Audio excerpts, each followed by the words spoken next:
Well, greetings, everybody. I'm Kevin Rudd. I'm President and CEO of the Asian Society.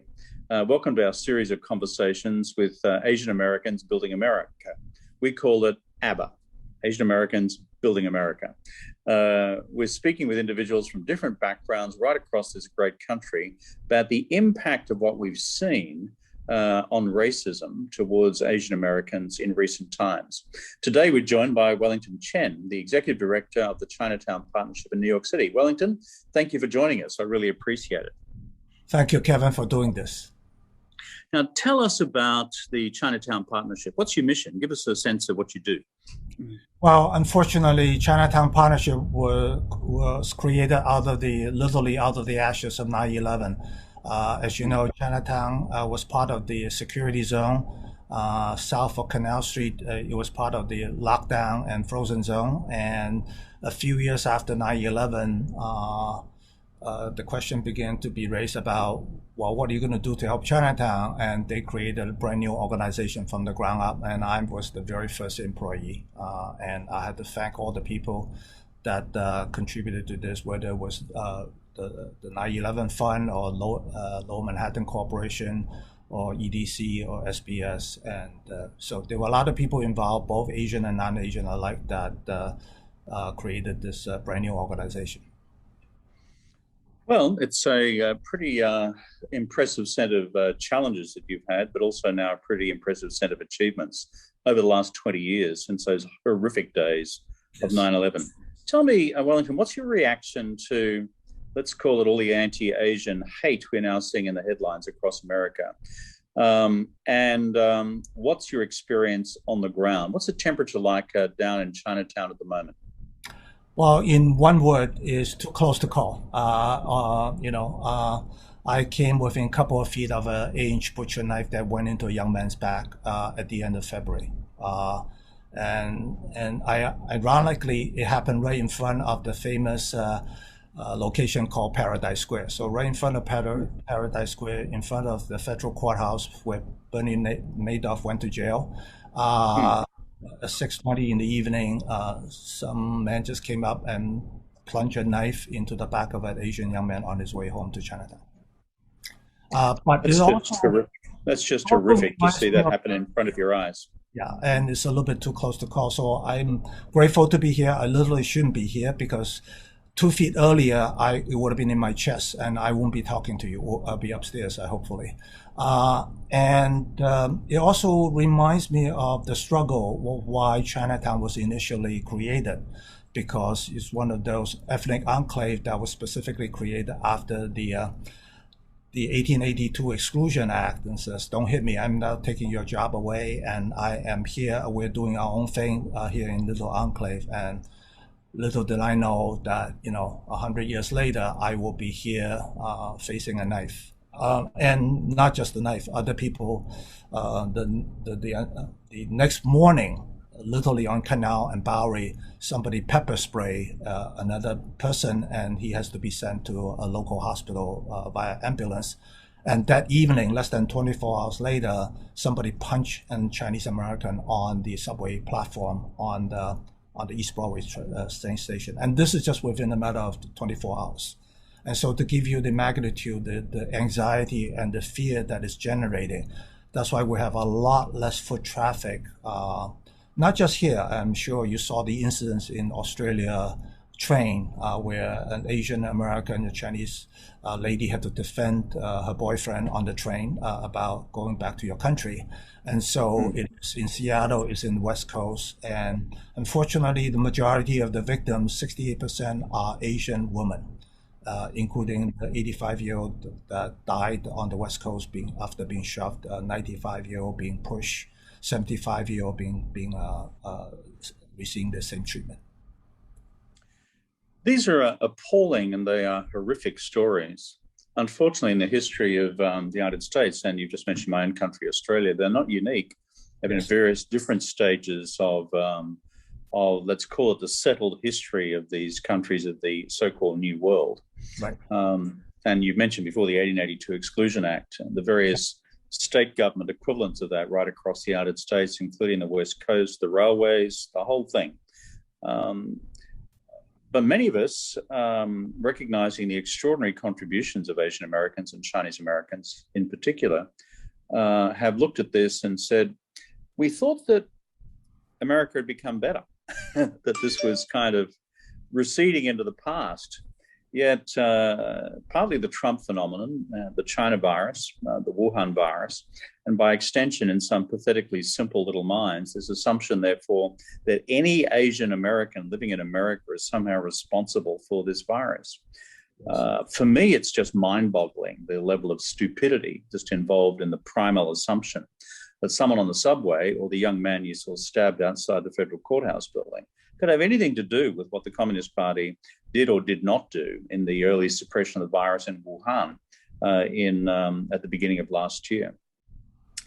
You mentioned, though, something else which is pretty important at Wellington, that's the impact on business. So in this Chinatown area, because people in the Chinese community are being fearful of physical assault, it's actually therefore understandably reduced foot traffic. What are the local city authorities doing about that? And do you see this turning the corner at all? Those are great questions, Kevin. We are struggling with the same issue as well, which is that unlike the COVID-19 or coronavirus, you have Moderna or Pfizer vaccine to take care of it. This is a systemic issue that dates back not just within a few years, it dates back more than 100 years or even longer. And so I think that, as you correctly pointed out, it affects anyone with the Asiatic feature because, the Koreans, the Chinese, many of them were born here and had never been to Wuhan. I had never been to Wuhan. And to be dragged into whether I have many times, so I'm the guilty one, I suppose. But as you know, the Filipinos, the Malaysians, the Singaporeans, all got dragged into this whirlpool of you're responsible for this, and that is something that is bewildering to us. And so, take for example, Daniel Dae Kim, the famous Korean American actor. His wife, he said on the news that his wife is intimidated and not willing to come out shopping in daytime, and that speaks volumes about that we need to come back to this issue about how do we ease the tension. And I have always said that we're going to need the help of the non-Asians, because all the Asians combined in this North America, at least in the United States, is still in the single digits. The other 94% must intervene or help us somehow, because when I'm being harassed or anybody that's being harassed on the subway or on the train, I need people to de-escalate it or to block the door and call out the individual and say what you're doing is not necessary and is not the right thing to do, and why you're bothering the lady. And so we need to have all those other so-called bystander to be upstander, to be involved in engaging in helping us, because an attack on one is really an attack on all. It's a really interesting point that you make. A little anecdote from me. In fact, it was last March. I was visiting an Australian friend of mine in the Bellevue Hospital. In fact, she'd been in a horrific accident. She tripped and fell onto the subway and had almost her left leg decapitated, or as I say, amputated by the train. So anyway, horrible story. Went to visit her. And when I was coming home, walking home from the hospital, back to where I live in East 49th, I then in the street encountered this for the first time, which was a young Caucasian male abusing the hell out of an old Chinese man, and basically saying, expletive, get back to where you came from. So being a very quiet, cautious and conservative Australian, I then intervened.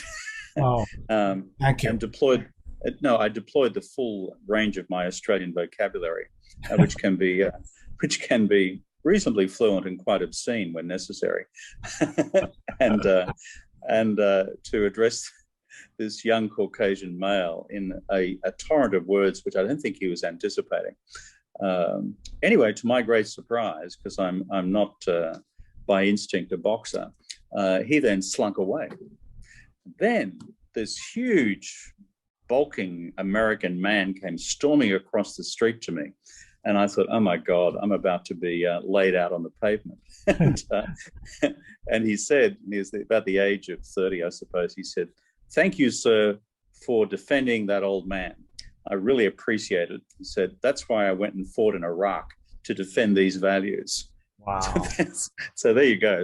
So you have the absolute bad and the absolute good from two Caucasian Americans, all within 60 seconds.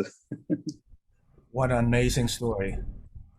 So that's exactly what happened. I wrote about it, and I'm sure my office will send you a copy about it, because I was just kind of flabbergasted about the stupidity of this guy's intervention and his attack on this old, frail Chinese man, I would say, in his early 80s, just shuffling up the street, just completely uncalled for.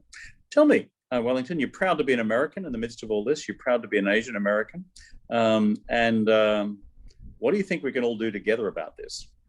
All of the above. I'm extremely proud to be an Asian American, a Chinese American with thousands of years of heritage. I'm also extremely proud to be an American. I'm a citizen by choice.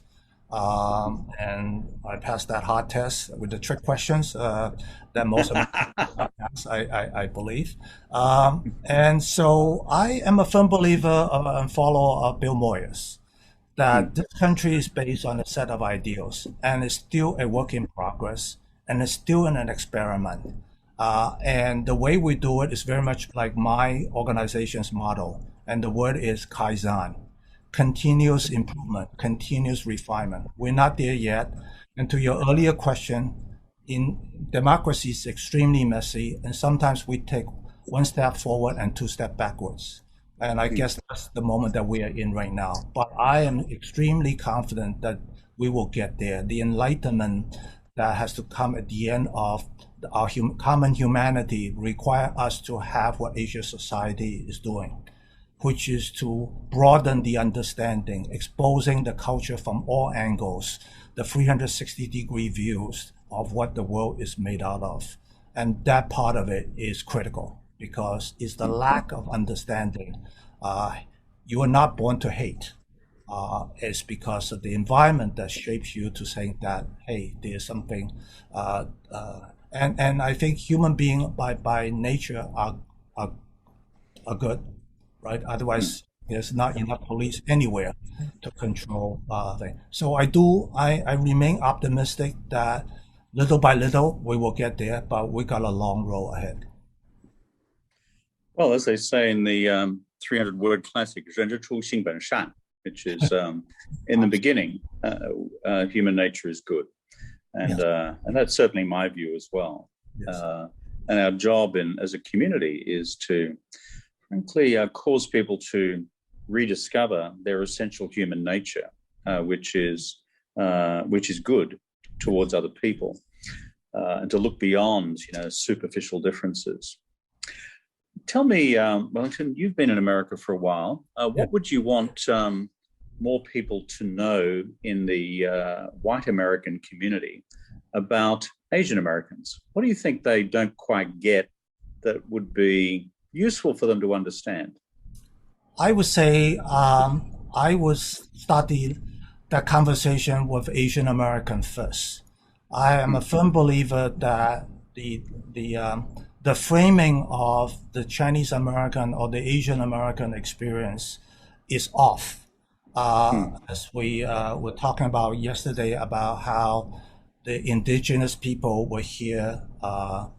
We just designated a site for consideration for a landmark site in New York City yesterday about the indigenous people's archaeological site that dates back at least 6,000 years.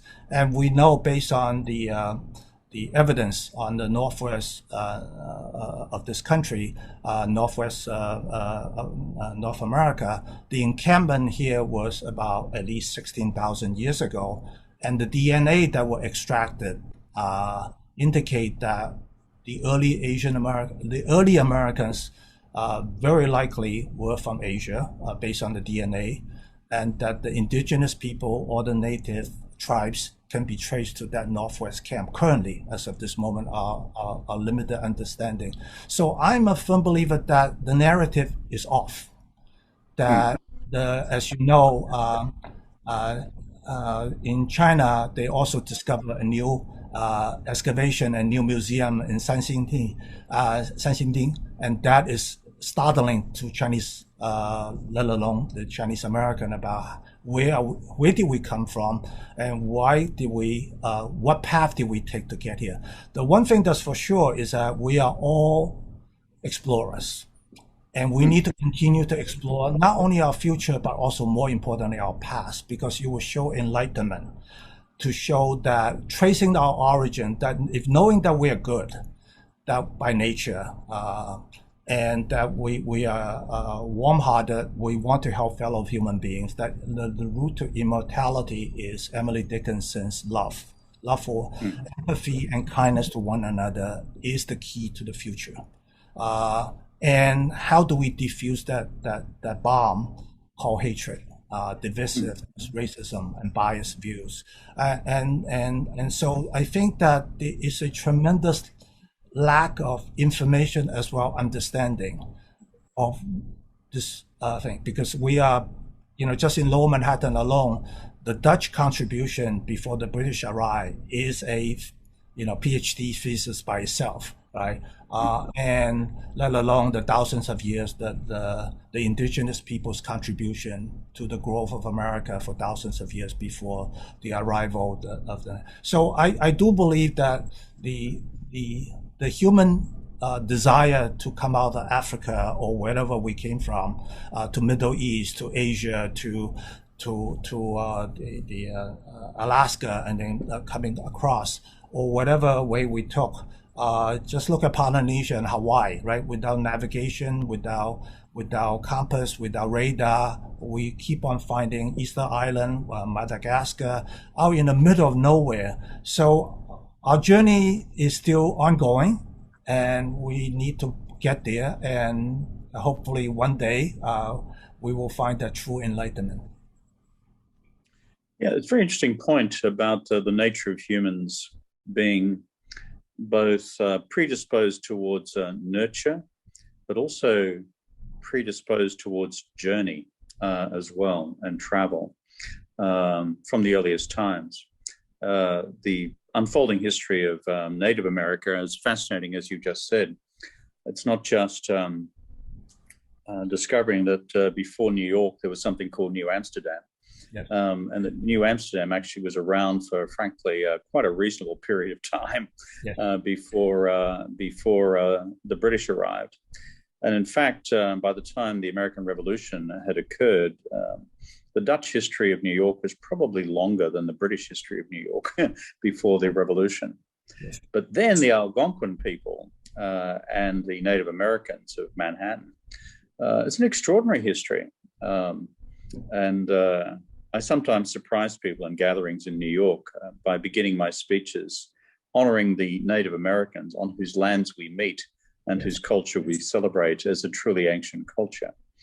And then the journey back through Alaska, across the land bridge as it then was, and then across Eurasia and into the Rift Valley in Africa. And that's where Indigenous Australians came from.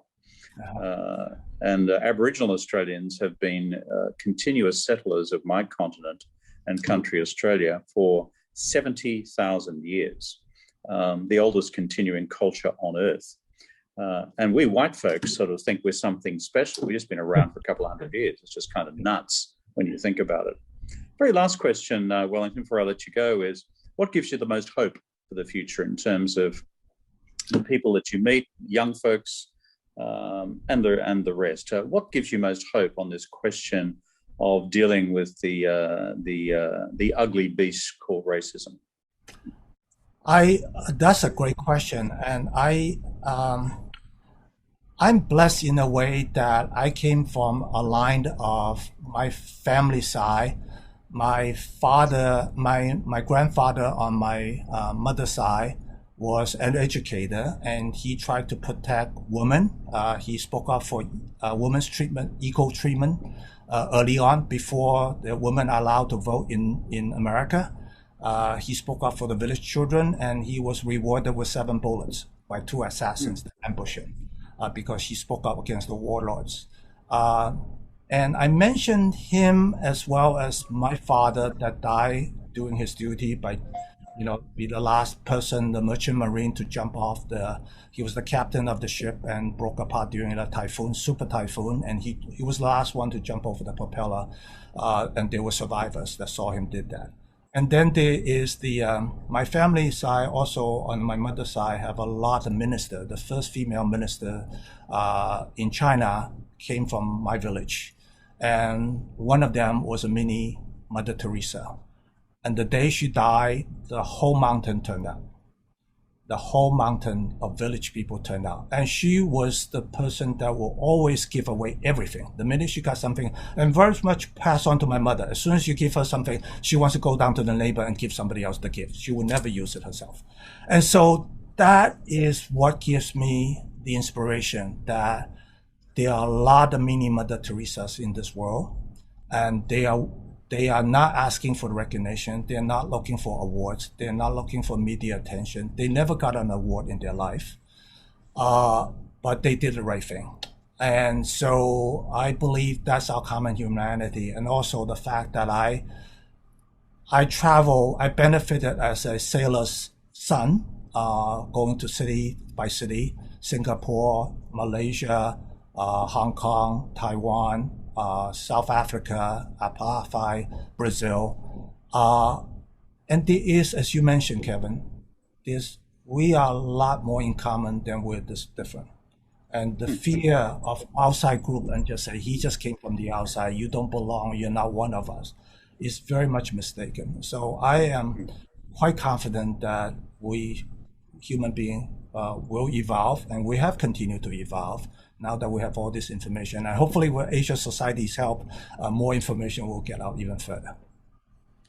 Well, thank you very much for that. And it's been fascinating talking to you, because these stories are important in the fabric of contemporary American society, the great melting pot in reality. Yeah. Warts and all. So, yeah, I mean, Wellington... one thing I forgot to mention was that my mom, a few years after a few decades after my grandfather was assassinated, happened to be reading the newspaper at lunchtime, and she opened to the editorial on the newspaper, and this editor was lamenting the loss, remembering this great teacher that he had as a kid. And guess who it was? Just my father. Yes, my grandfather. It was remembering the teacher. And so we are built on the shoulders of others that before us that paved the way, and we should be very grateful. It's called the ripples of human affection, which is, it's like a stone in a pond, and each of us, for good or for ill, we have a ripple effect. So, Wellington Chen, thank you so much for being with us today. We really appreciate all that you've done to preserve and build up Chinatown in New York. My name's Kevin Rudd. I'm from the Asian Society. Thank you for joining us.